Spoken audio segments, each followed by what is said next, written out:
The railroad taught Isaiah two things before it ever paid him $1. Steel remembers every mistake, and the night hides nothing from the man who listens.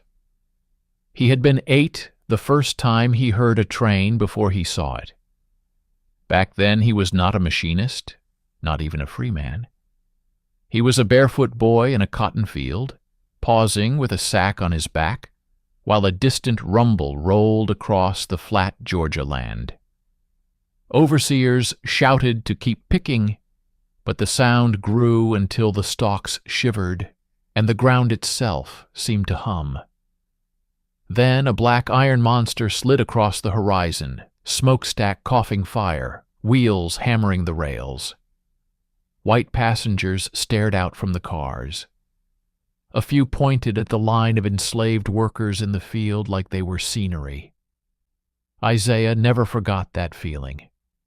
The people in the train were moving. He was not. 20 years later, the field was gone, the war was over, and the same railroad that had once carried slave catchers and cotton now paid him to sit at the front of the train. He wore a faded blue cap, heavy leather gloves, and a watch on a chain that never left his pocket. The papers called him a colored engineer, in a tone that made the words sound like an experiment. On the schedule board of the Central and Western line, his name was just another surname next to departure times. But in the yards, the men who worked with him knew two things. Isaiah Reed could coax a failing engine up a mountain it had no business climbing, and he could put 40 cars exactly where dispatch wanted them, to the minute, without ever raising his voice. That was the part that made some of the white men nervous. A black man who did not flinch, did not apologize, and did not lose his temper. The night shift foreman, an old Confederate with a limp, used to say, "You were born to shovel coal, Reed, not touch the throttle." Isaiah never answered. He let the whistle and the timetable speak for him. It was late summer, almost midnight, when the station master handed him the orders that would start everything. The depot office in Willow Creek was lit by a single swinging lamp. Moths threw themselves at the glass. A potbelly stove stood cold in the corner, unused since spring. Telegraph clicks rattled from the next room, a metallic whisper that never quite stopped. Isaiah stood at the counter, cap in his hands, smelling the familiar mixture of ink, dust, and old coffee. Station Master Rawlins, a thin white man with a walrus mustache and eyes that never quite met Isaiah's, slid a folded paper across the counter. "Special night freight," Rawlins said. "Out of Willow Creek at 1:15, straight through to the junction at Monroe. No stops except water if you need it." Isaiah unfolded the orders. The handwriting was neat, the language standard. 10 empty livestock cars, 2 sealed baggage cars, 1 guard van, all labeled as government property. Government property could mean anything: Army supplies, federal records. Sometimes, in this part of the South, it meant something else.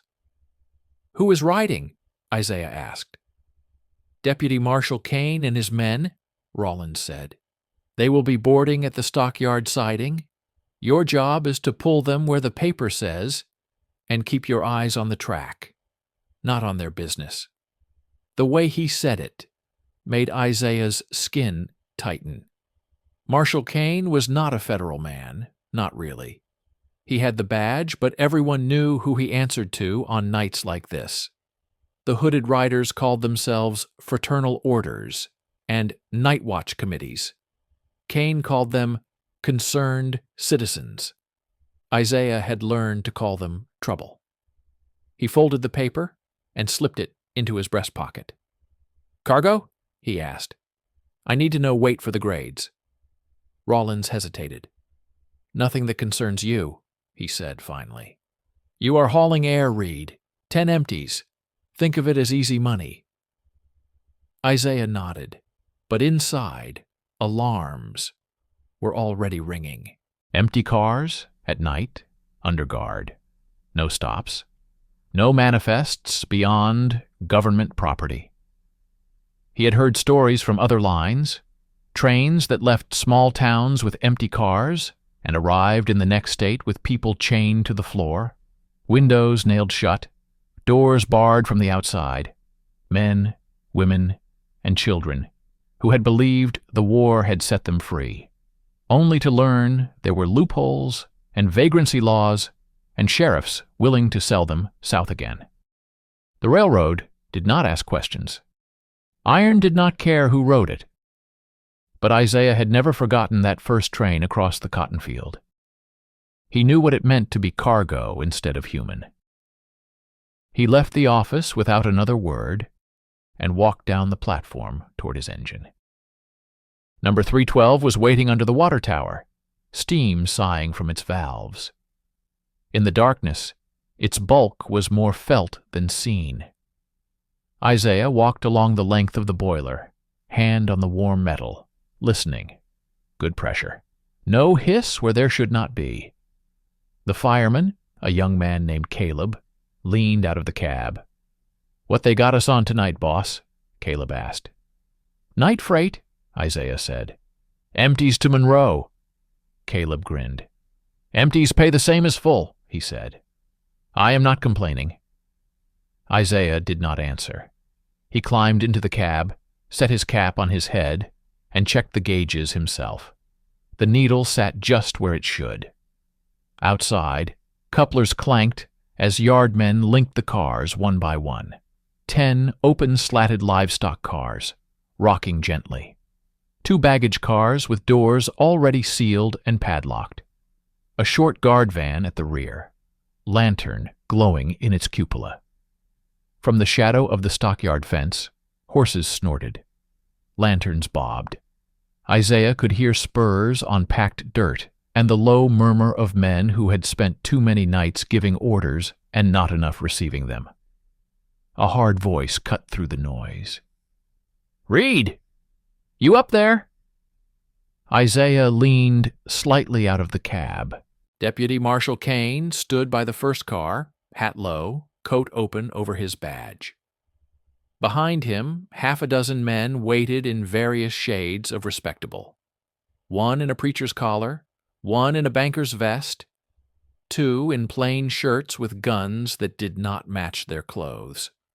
None of them wore the white hoods now, but Isaiah did not need fabric to know their kind. "I am here," Isaiah said.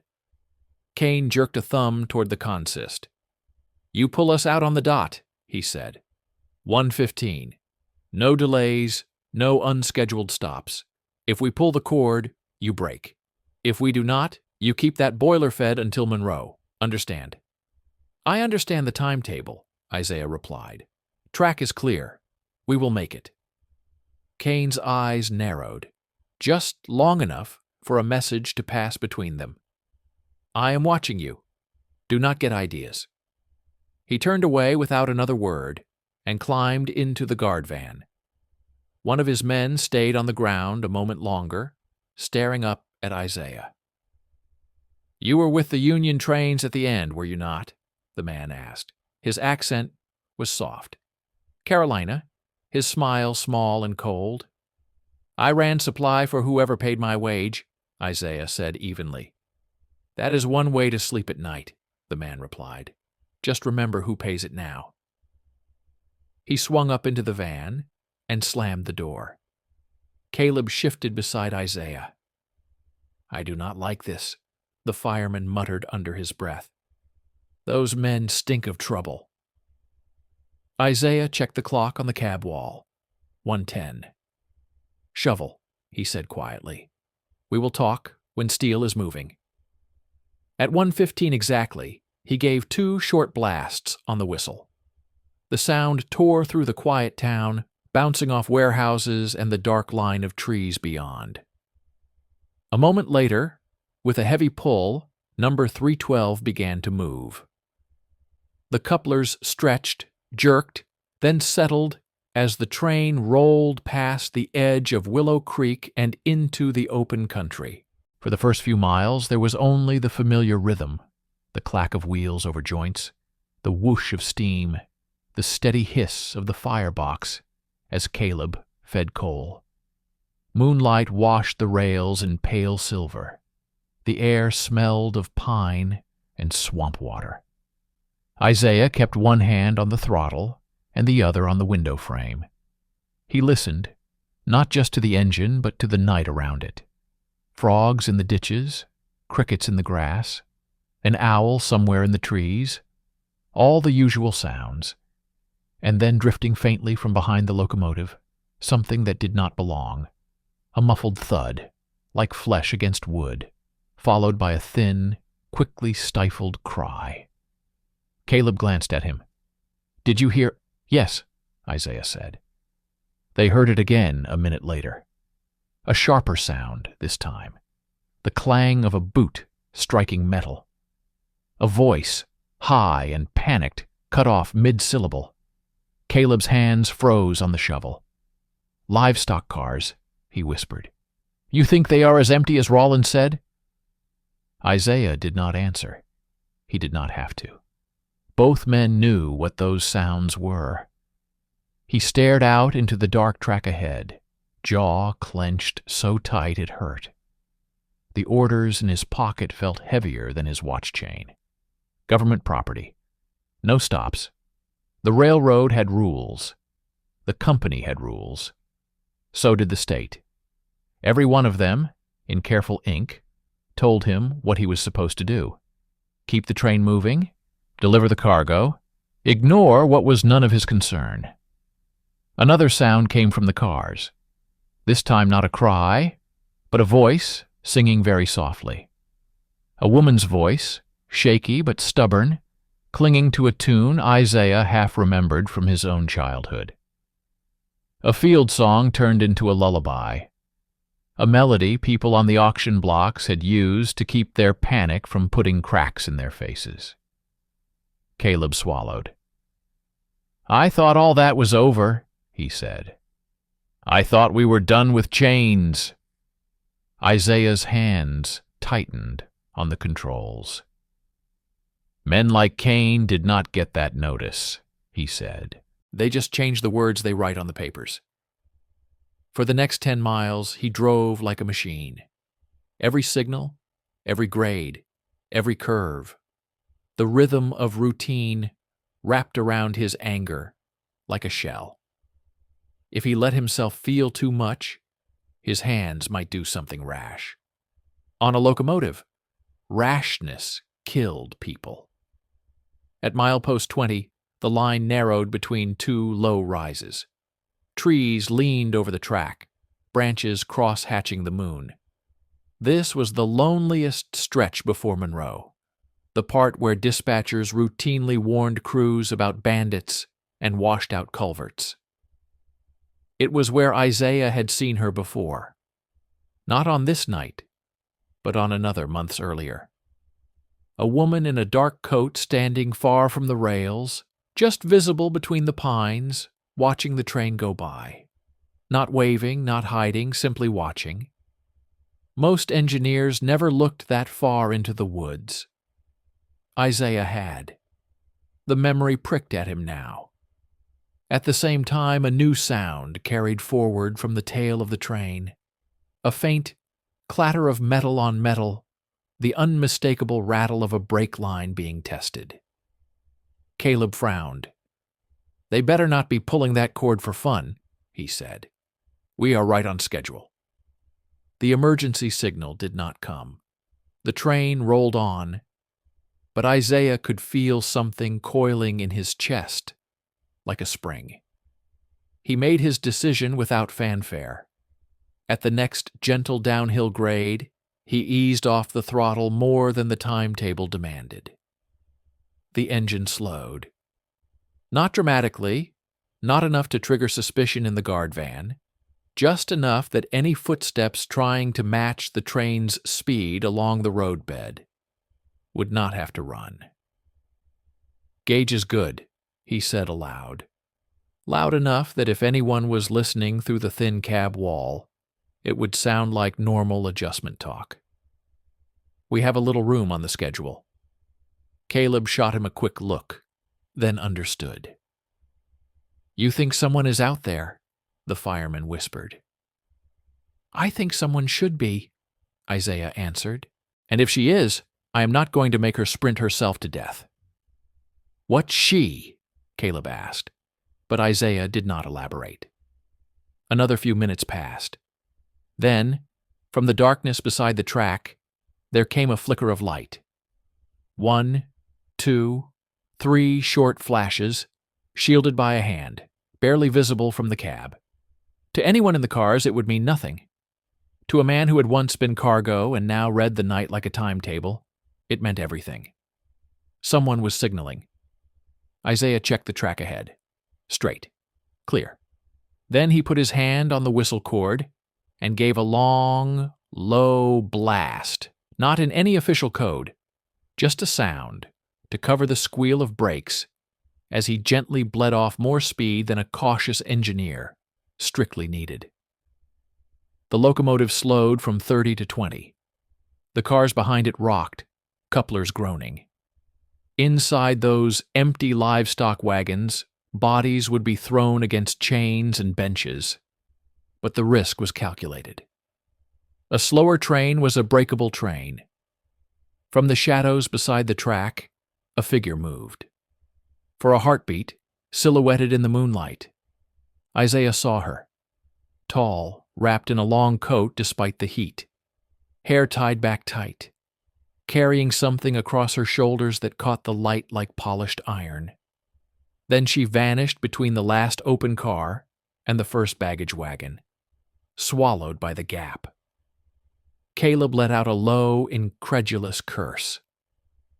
"She is crazy," he hissed. "Climbing a moving train with Kane's men on board, that is suicide." "She is not crazy," Isaiah said quietly. "She is on schedule." He nudged the throttle forward again, bringing the speed back up. In the guard van, Kane and his men would feel the brief change and curse inattentive engineers. They would not suspect that, somewhere near the middle of their special train, one more soul had joined the cargo they thought they owned. Isaiah stared down the line, jaw set. Steele remembered every mistake. The night hid nothing from a man who listened. Tonight, for the first time, he intended to make the railroad remember something else. That under the right hands, even a train meant to carry people back into chains could be turned around. By the time Ruth Morgan grabbed the iron ladder and hauled herself onto the moving train, she had already broken more laws than most men in Willow Creek would in their entire lives. She had been born on a tobacco farm 3 counties over, property on 2 lines, the one on the bill of sale and the one burned into her shoulder with a brand that still itched when it rained. Her earliest memory of the railroad was not like Isaiah's. She remembered not the roar of engines, but the silence after a train had passed and taken her brother with it, chained inside a boxcar headed further south after he dared answer back to the overseer. The railroad, to Ruth, was not freedom. It was a steel river that flowed only one way, away. The war had cracked that river open. Union troops had taken the line, burned bridges, seized trains. Somewhere between the 2nd and 3rd year, when everything was chaos and no one in authority was sober for long, Ruth slipped through the cracks. She ended up in a contraband camp near Nashville, then in a field hospital, where the surgeons discovered she had steady hands and a stomach that did not empty itself at the sight of blood. By the time the shooting stopped, she could amputate a leg, set a broken arm, and argue with a surgeon twice her size about how long to boil instruments. She could also tell, at a glance, which wounded man in a tent had once owned people, and which had never owned more than the clothes on his back. Her compassion was selective, and the nurses who whispered "cold woman" behind her back never knew how many times she had quietly saved their friends while letting some officer bleed a little longer.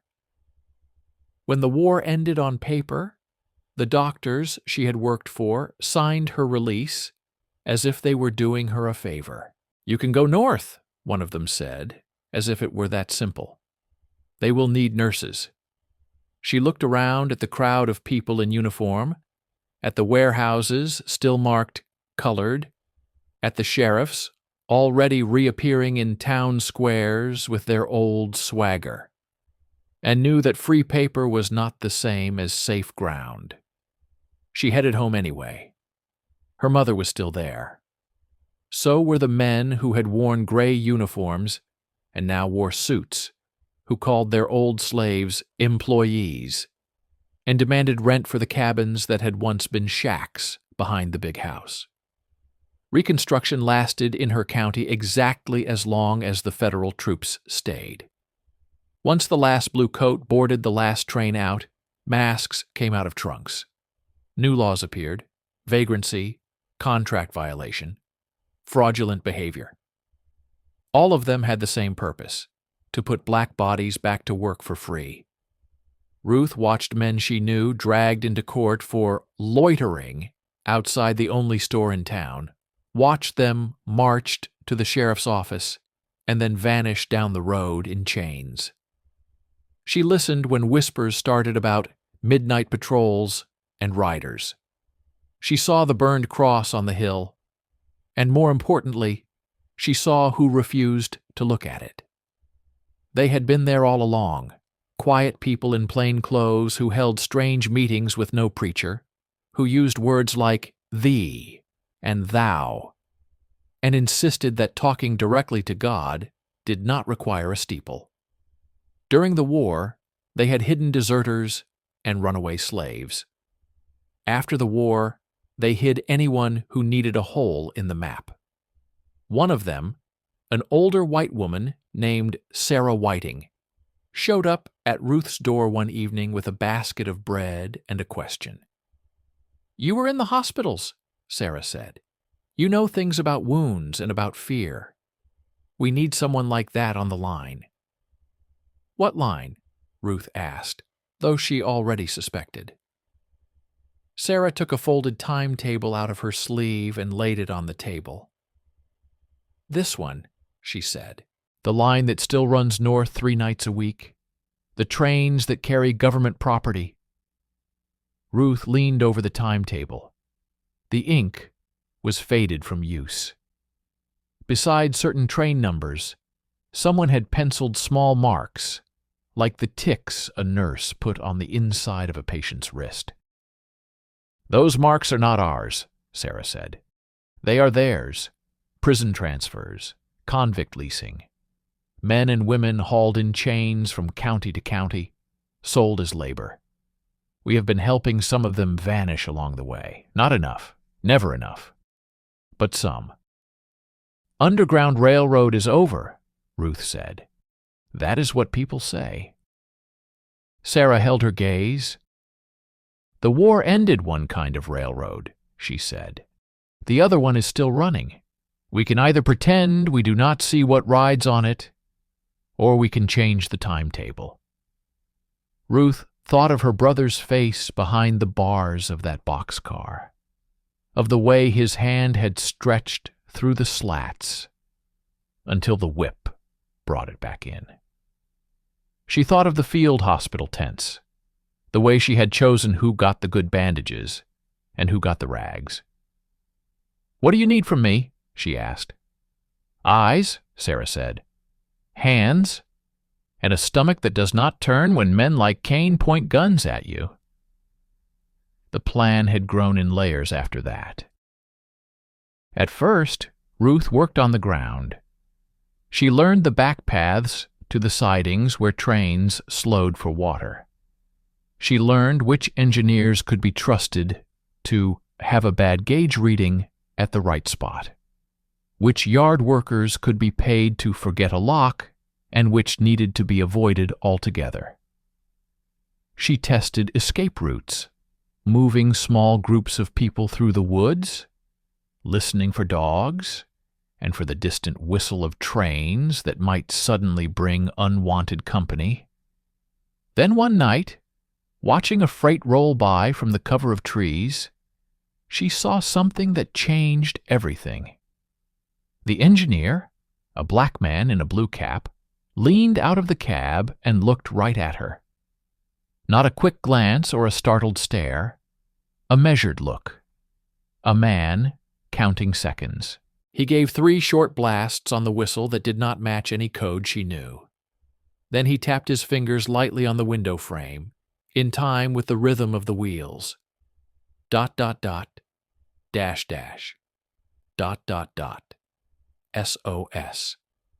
He had seen her, and he was telling her he knew what this train was carrying. They arranged the first test soon after. A single prisoner in a chain gang scheduled to move from county jail to a turpentine camp. A man everyone in town had already written off as good as dead. His name was Daniel Pike. He had been arrested for fraud after trying to collect the wages a white employer owed him. At trial, the judge had smiled when he read the sentence. 6 years, hard labor. No one in that room believed Daniel would ever see the end of those 6 years. On paper, Daniel was leased to the state.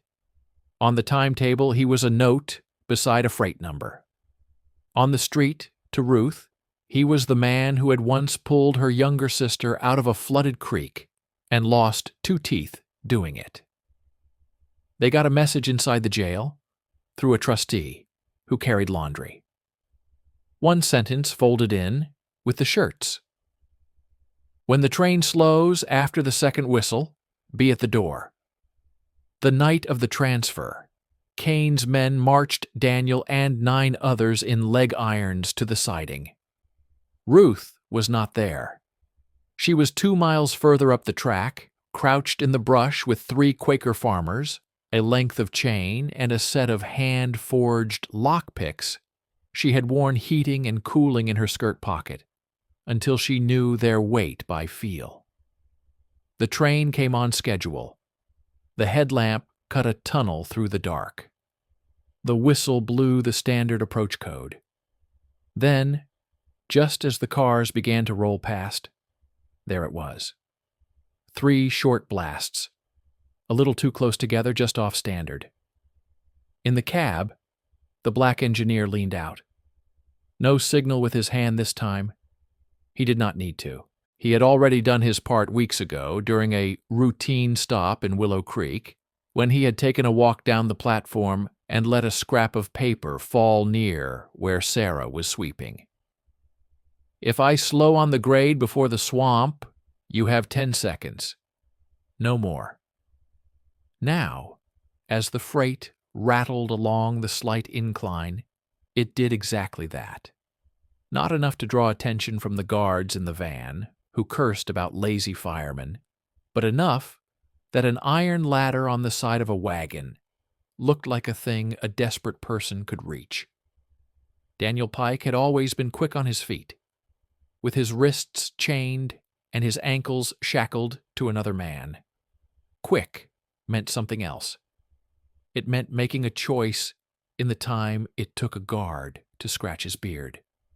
He made it. As the last of the marsh grass whipped past, he lunged, dragging the man chained to him. They hit the door hard. It gave an inch. A guard turned. Daniel kicked.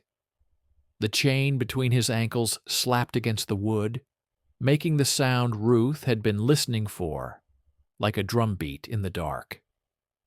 She moved. By the time the car rolled beside her, she was already up the embankment. The Quakers behind her looped their chain around a wooden post and threw the other end toward the bottom rung of the ladder. It caught. The train pulled the chain taut, just enough to make the car shudder. In that moment of vibration, Ruth leaped and caught the side rail. Her shoulder almost dislocated. Her boots scraped along the gravel. Splinters tore her palms.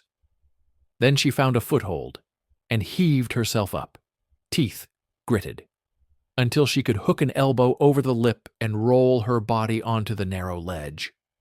Inside the car, in the half-dark, chains rattled and men shouted. A guard raised his rifle. Ruth saw only the barrel coming up and reacted the way she had in the field hospitals, when a wounded man swung a fist near a tray of clean instruments. She did not think. She moved. One hand still gripping the outside rail, she kicked at the door with all the force in her leg. The impact stunned her shin and slammed the wood into the guard's face. He reeled backward, gun flailing. It went off into the ceiling, blasting a hole in the slats. Daniel used that second like a gift. He threw his weight forward, handcuffs clanging, and hit the guard low. They went down in a tangle. Links bit into flesh. Another prisoner grabbed the dropped rifle with both bound hands and shoved it out of the door toward Ruth. "Take it," he gasped. Ruth did. She jammed the butt into the opening to hold the door half open as the train picked up speed again, dragging her and the rifle along the side like unwanted luggage. Behind the car, one of the Quakers shouted something, a warning she could not quite hear over the thunder of the wheels. It did not matter. She already knew the danger. If the guards in the van pulled the signal cord now, the entire train would lock and she would be pinned between wood and iron, an easy target. She yanked the rifle back and fired into the air, once, twice. The sound cracked across the night.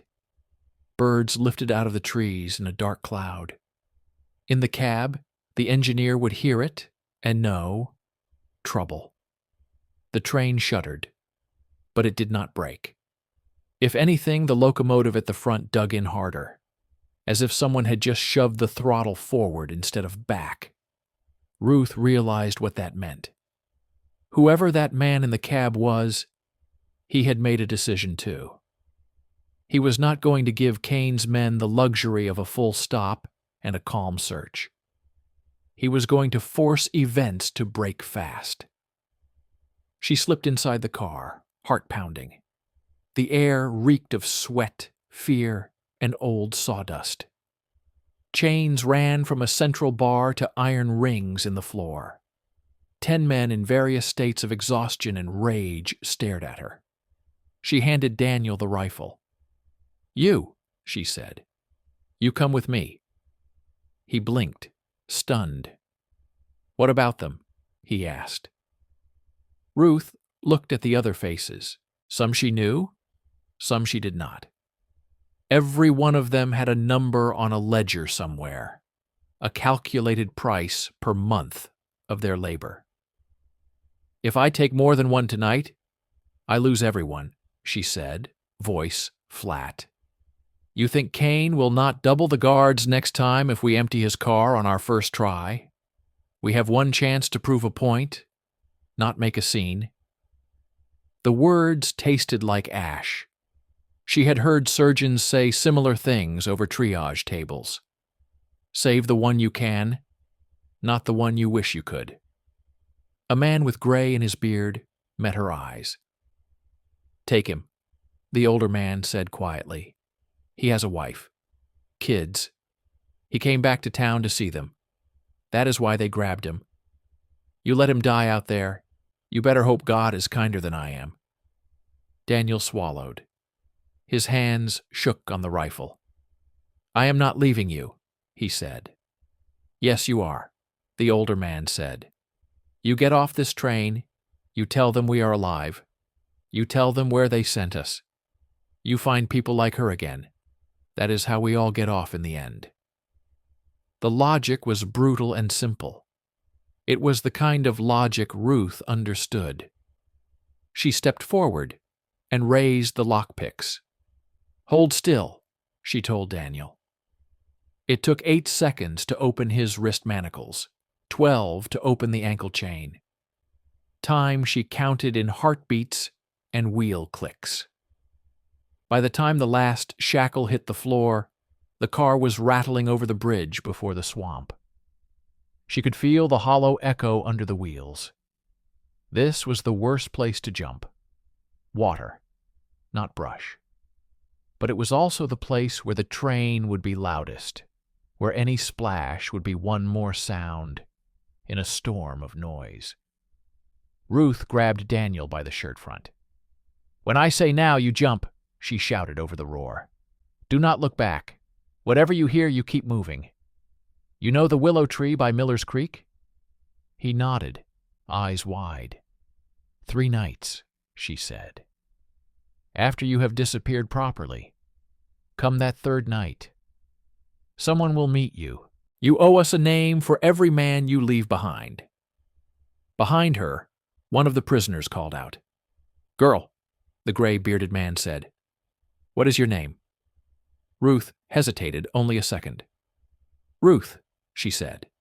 He gave a short, sharp nod, as if committing it to memory, for a time when it might matter. "Then we will remember you," he said. "Now get that fool off this train." The bridge screamed under the wheels. The car swayed. Ruth and Daniel moved as one. She shoved the door wider, wind tearing at her clothes. The night outside was a blur of black water and moonlight. "Now," she said. They jumped. For a split second there was nothing but air, the sensation of falling beside a wall of wood and iron, the rush of it so close it might shave the skin from their faces. Then the cold drove into them like a spear. The swamp swallowed sound and light in one breath. Ruth went under. The shock nearly made her inhale water. Years of crossing flooded fields kept her head from panicking. She kicked hard, boots slipping in the muck, arms stabbing toward anything that was not drowning. Her hand hit cloth. Daniel. She grabbed, yanked, and together they broke the surface, gasping. Above them, the train thundered on into the dark, carrying 9 men in chains and one furious deputy marshal who, at that exact moment, was realizing something had gone very wrong in his carefully controlled world. On the bank, half submerged behind a curtain of reeds, 2 of the Quakers waited with a rope. Ruth dragged Daniel toward them, lungs burning, body shaking. "You still think the war is over?" she asked him, half a laugh, half a sob. He coughed up swamp water and shook his head. "After tonight," he rasped, "I think it just changed uniforms." Far up the line, a whistle blew again. Longer this time. Not a code. Not a signal. A warning. Isaiah heard the whistle's echo die somewhere out in the pine trees and knew, without seeing it, that something on his train had just gone off. The script, men like Kane, trusted with their lives. He did not slow again. He kept the throttle where it was, kept the pressure just a hair higher than the handbook recommended, and watched the track vanish under the beam of the headlamp. The railroad wrote safety rules for trains carrying lumber and cotton. Tonight, he was hauling people who had already been counted as losses on someone's balance sheet. No book covered that. Caleb kept shoving coal, sweat streaking his face despite the night air pouring through the open cab window. "That was gunfire back there," the fireman said finally. "Not rocks, not anything else. Gunfire. You going to pretend you did not hear it?" "I heard it," Isaiah said. And if Kane thinks he can stop this train anywhere he pleases, he is about to learn the track has rules too." Caleb stared at him like he was hearing a stranger. Since the night they had first worked together, Isaiah had been the man of routines and schedules. The engineer who would quietly correct a yard boss on a timestamp rather than let a lie stand. The one who wrote down every small problem with his engine in the maintenance log, because every small problem could kill someone later. Now his jaw was set in a way Caleb had never seen. "What are you going to do?" Caleb asked slowly. Isaiah did not answer immediately. He was listening again, not with his ears this time, but with every part of him that had grown up on the wrong end of orders. Men like Kane believed in control. If something had happened to his plans, he would do what controllers always did. He would try to reassert power in the loudest way possible. As if on cue, a sharp jerk ran through the length of the train.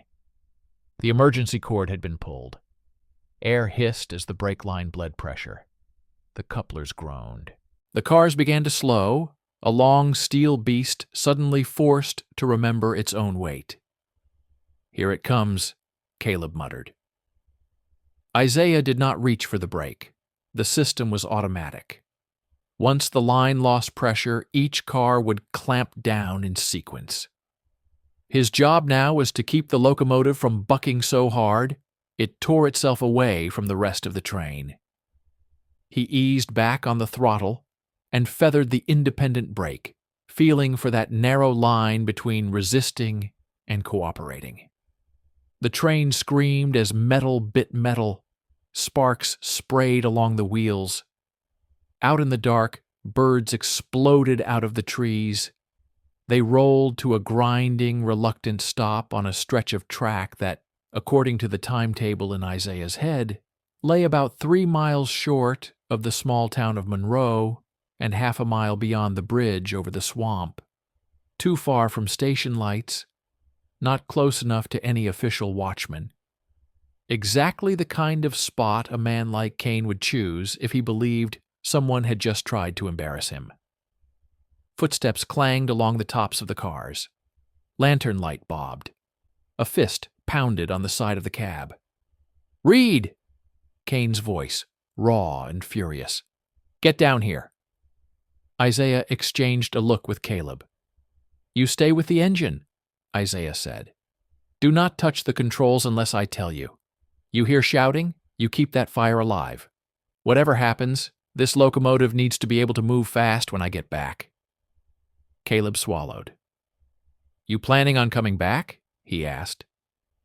Isaiah pulled off his gloves and tucked them under one arm.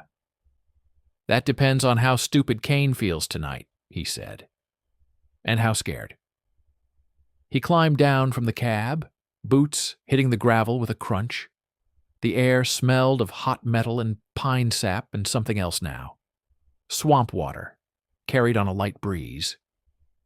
Kane stood by the side of the nearest livestock car, lantern in hand, hat pushed back. His coat was open, badge glinting, eyes bright with the kind of excitement Isaiah had seen in men about to make an example of someone. 2 guards flanked him, rifles ready. Behind them, in the open doorway of the livestock car, Isaiah could see shadows moving, chains rattling, and one unconscious man on the floor with blood around his nose. "Your train has a rat, Reed," Kane said without preamble. "Someone just tried to take my prisoner off it." Isaiah looked at the car, then at the bridge in the distance, barely visible under the moon. "How?"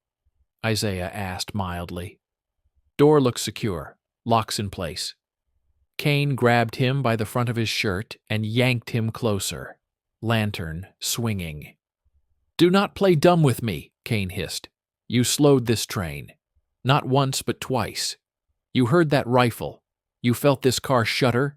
You telling me you did not know someone was climbing my train?" Isaiah did not raise his hands. He did not step back. He met Kane's eyes steadily. "You pulled the emergency cord," he said. "You stopped the train. You have men on every car. If someone got past you, that is your problem, not my throttle. The guards shifted, uncomfortable. Kane's grip tightened. You forget your place, Reed, he said. You think that blue cap makes you more than what you were born. You are here because I allow you to be. You drive when we say drive. You stop when we say stop. You do not decide when this train gets generous and slows for the scenery. You have your orders, Isaiah said. I have mine. I run by the timetable. If the track ahead looks bad, I slow. Safety rules do not stop because you are impatient. Kane let go of his shirt with a sharp shove. Safety, he sneered. You want to talk about safety. You tell me what is safe about a man vanishing into a swamp while chained to my property. There it was. My property. As if the people in those cars were crates. Isaiah looked toward the swamp again. In the stillness, he could hear frogs and insects starting up where the train noise had silenced them. No splashing, no shouting. If anyone had gone into that water, they were either very good at keeping quiet or already dead. You stopped as soon as you felt something wrong, Isaiah said calmly. That is exactly what an engineer would do. Kane stepped closer, eyes narrowed. You think I did not notice how this engine eased up right before the bridge? He asked. You think I did not feel that? I sit in that van enough to know when someone is riding the line and when someone is playing games. Isaiah kept his voice level. There is a soft spot in the grade there, he said. Tracks settled funny after last year's flood. I was not going to risk a derailment with 10 cars behind me just because you are in a hurry. He delivered the lie with the same tone he used to call out signal posts. Not defiant, not submissive. Factual, measured. For a heartbeat, Kane studied him, looking for a crack. Isaiah remembered another man's face long ago, an overseer in a field, trying to decide whether the skinny boy in front of him was truly too weak to carry a full sack of cotton or faking to avoid lashes. Back then, Isaiah's survival had depended on pretending to be harmless. Tonight, it depended on something else. He did not look away. If your prisoner is gone, Isaiah said, then someone knew your schedule and took a big risk. Maybe you ought to worry less about my speed and more about who is talking in your camps. One of the guards shifted his feet. The other glanced very briefly at the dark line of trees. Kane caught both movements. He whipped around, rage looking for a new target. You! He snapped at the guard who had looked away. That door was your responsibility. You see anything? The guard licked his lips. Door was shut and locked when we left the siding, he said. I checked it myself. Twice. It did not open until the car started rocking. Someone must have climbed up from outside. How? Kane demanded. The guard hesitated, then blurted the first thing that came to mind. Like those war boys did, sir, he said. The ones who used to jump trains to steal crates. Climbed up the sides. Maybe they had hooks or ropes. War boys, Kane repeated, disgust twisting the words. Thieves and deserters? Ghosts? He looked back at Isaiah. Any of those war boys ever hitch rides on your train, Reed? He asked softly. Maybe back when you were so eager to run for anyone who wore Union blue? Isaiah kept his gaze on the lantern flame, not on the hate in Kane's eyes. I hauled cannons and flour, he said. Not thieves. Kane studied him for another long moment, then seemed to make a calculation. Killing a black engineer in the middle of nowhere could be done, but it would mean explaining a wrecked train, a delayed shipment, awkward questions from railroad officials who did not care about Kane's pride, but very much cared about their schedules. Men like Kane did not back down easily, but they knew when to postpone revenge. He lifted the lantern and stepped closer to the edge of the embankment, peering toward the swamp. "Fan out," he snapped to his men. "Check the banks. Torches, not lanterns. If they jumped, they will be cold and slow. Dogs will pick up the scent at first light if we do not find them tonight." The guard with the bloody nose muttered something under his breath about devils walking on water. Kane pretended not to hear. As the men moved off, Isaiah stood where he was, hands loose at his sides. He did not offer to help search. He did not move toward the cars. His place, by every rule they all lived under, was at the engine. Kane turned back once. "Do not move this train until I say so," he ordered. "You even twitch that throttle, I will hang you from the nearest telegraph pole and call it an accident." "You are in charge of this cargo," Isaiah said quietly. "You give the signal. I will move. Until then, the brakes are on." Kane snorted and stalked away, barking more orders into the dark. Isaiah climbed back into the cab. Caleb's hands shook on the shovel. "Well?" the fireman asked. "We in the clear or halfway to the gallows?" "Neither," Isaiah said. "We are on borrowed time." He checked the gauges out of habit. Pressure was good, fire steady. The engine, at least, was ready. "You think whoever jumped made it?" Caleb asked. Isaiah listened again, this time for something very specific. A whistle, a shout, any sign that Kane's men had found a body. The night answered with insects and the faint murmur of men crashing through reeds. "I think if they were foolish, we would have heard it by now," Isaiah said. "Fools die loud. The ones who live learn to be quiet." Caleb let out a breath he had not realized he was holding. "Who are these people, Isaiah?" he asked. "The ones on the ground, the ones in the cars. You and me in this cab. Feels like everyone on this train is playing a part in a play nobody bothered to show us the script for." Isaiah did not smile.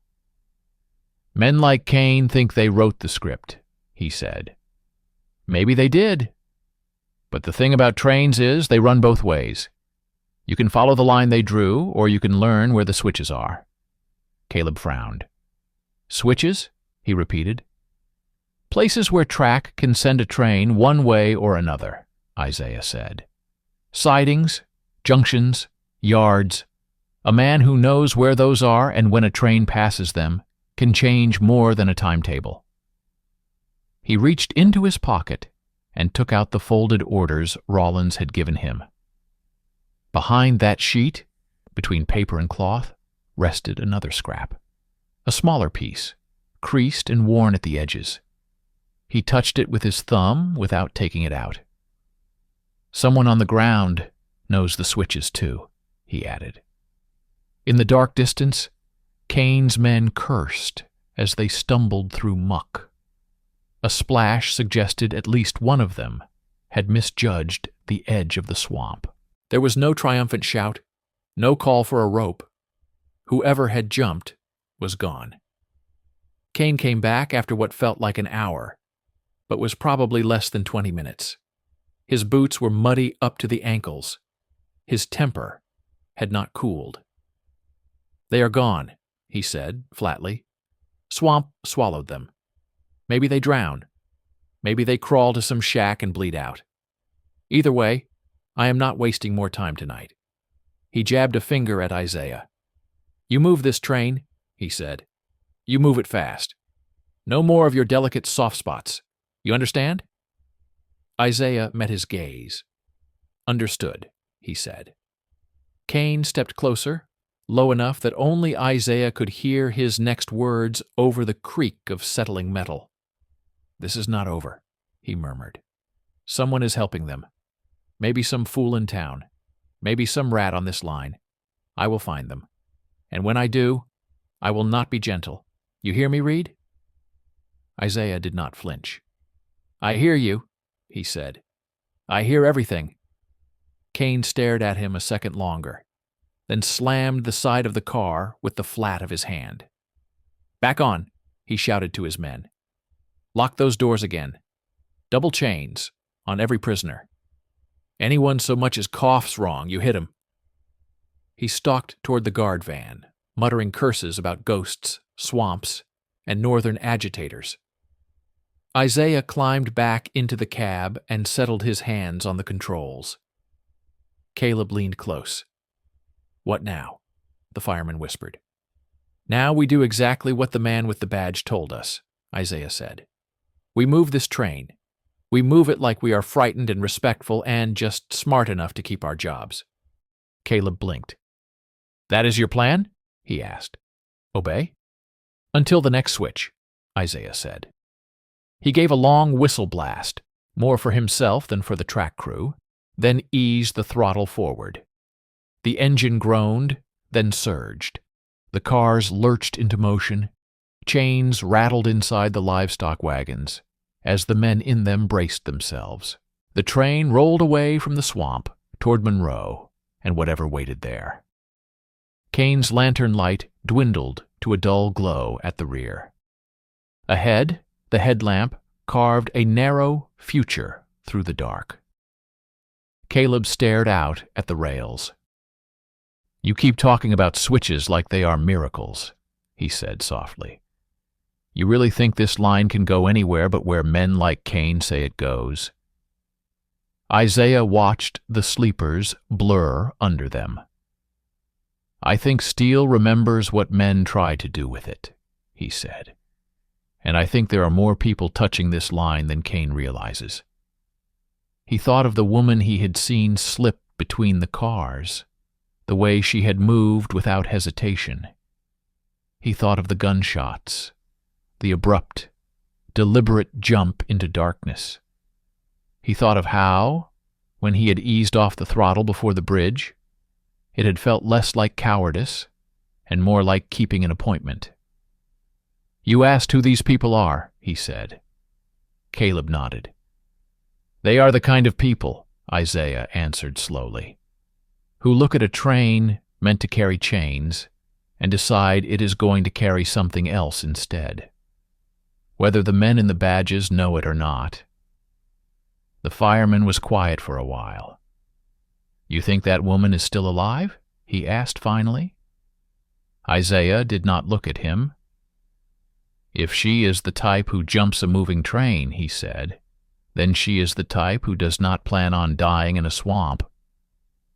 Behind them, somewhere in the dark woods and black water, Ruth Morgan dragged herself and Daniel Pike through mud that smelled like the war never ended, toward a meeting that would tie her night's work to the man at the front of the train, in a way neither of them could yet see. Up in the cab, Isaiah Reed watched the signal posts slide past and counted the miles to the next junction, where rails split like questions, waiting for answers.